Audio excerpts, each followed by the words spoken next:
জীবনে যদি চরম ল্যাদ থাকে তাহলে আমাদের মতোই অবস্থা হয়। রথের দিনের ভিডিও আমরা এডিট করতে এত টাইম লাগিয়ে দিলাম। তো সেই দিন সন্ধেবেলা আমরা আমাদের ক্যাফে বন্ধ রেখে চলে গেছিলাম মাসিমণির বাড়ি, কারণ মাসিমণির বাড়িতে এই যে নতুন মেম্বার এসেছিলো, তাই আমরা সপরিবারে গেছিলাম ওকে দেখতে। এটা মাসিমণির ননদের মেয়ে, ও নিয়েছে। তো ও কিছুদিনের জন্য বাইরে গেছিলো, সেই কারণে মাসিমণির বাড়ি রেখে গেছিলো। তো আমরা সেই জন্য ওকে দেখতে গেছিলাম। আর তার সাথে তো রথের দিন যেহেতু ছিল, তার স্পেশাল খাওয়া দাওয়া তো ছিলই, পেঁয়াজি আর এদিকে পাঁপড় ভাজা আমরা খাচ্ছিলাম। প্লাস এখানে একটা রগড় চলছিল, সেটা আমরা এনজয় করছিলাম।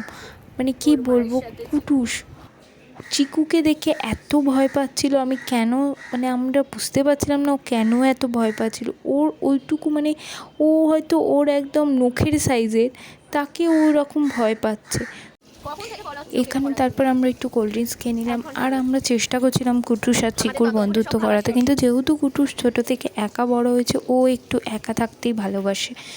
ও চায় না বাড়িতে কেউ আসুক বা কারোর সাথেও মিশতে পারে না, কারণ আমাদের বাড়ির বাইরেও অনেক বিড়াল আছে, কিন্তু ও খুব একটা তাদের সাথেও বন্ধুত্ব করে উঠতে পারেনি। তো ও চিকুর সাথে বন্ধুত্ব করবে না ঠিকই করে রেখেছিল। ও তাই বিছানায় উঠে বসে আছে। এরপর দীপ বাড়ি চলে যায়, আর আমরা রাত্রিবেলার ডিনারের জন্য বিরিয়ানি অর্ডার দিয়েছিলাম, সেই বিরিয়ানির ওয়েট করছিলাম। তারপর চিকু আবার কুটুসের পিছনে পড়েছিল, ও কুটুসকে ছাড়বেই না। তারপর বিরিয়ানি আসে, তো সেই বিরিয়ানিটা নিয়ে আমরা খেয়ে বাড়ি চলে আসি।